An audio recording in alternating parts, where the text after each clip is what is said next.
Hey guys, it's me Gabe, and this week we're talking about masculinity, femininity. So, this is a really hard topic to talk about, especially among trans men, because a lot of trans men, true scum specifically, tend to think of femininity as like, well, if you're like this feminine, why are you even a trans guy, or why are you even transition? Isn't the point of it of passing?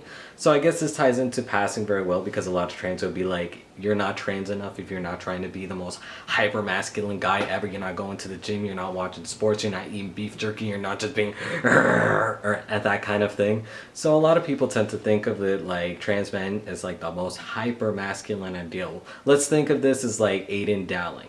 Now, while Aiden is definitely a trans guy who works out and everything, and a lot of people aspire to be like him, and he gives people hope.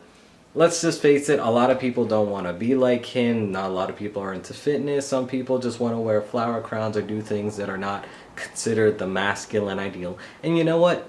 That is okay. And honestly, for me, if I was allowed to, like, I would be wearing dresses. I'm even interested in trying to do drag. So honestly, like, I feel like I can just like whatever I like. Let's just not put gender roles on it, because clothing has no gender. If I want to wear a dress, I should be allowed to wear a dress. If I want to wear nail polish, I should be able to, without everybody thinking like, oh my god, he's the F word. And I mean the F word of, like, you know, the derogatory term for like gay people. You know, oh my god, this person's a fag. Which is definitely not true.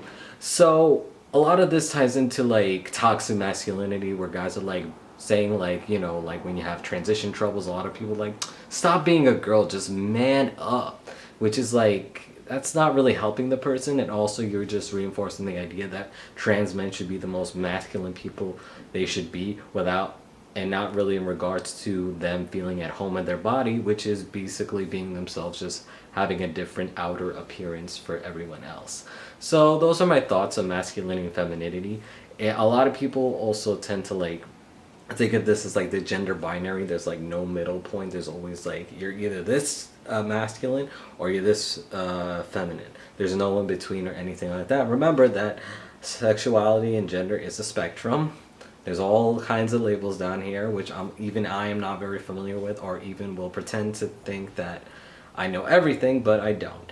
So basically that's masculinity and femininity at this point. I will see you guys next Saturday. If you have any questions, or if I wasn't clear on anything, feel free to comment. Please subscribe. We got also tons of videos every day with 6 other great guys. Alright, so I will see you next week.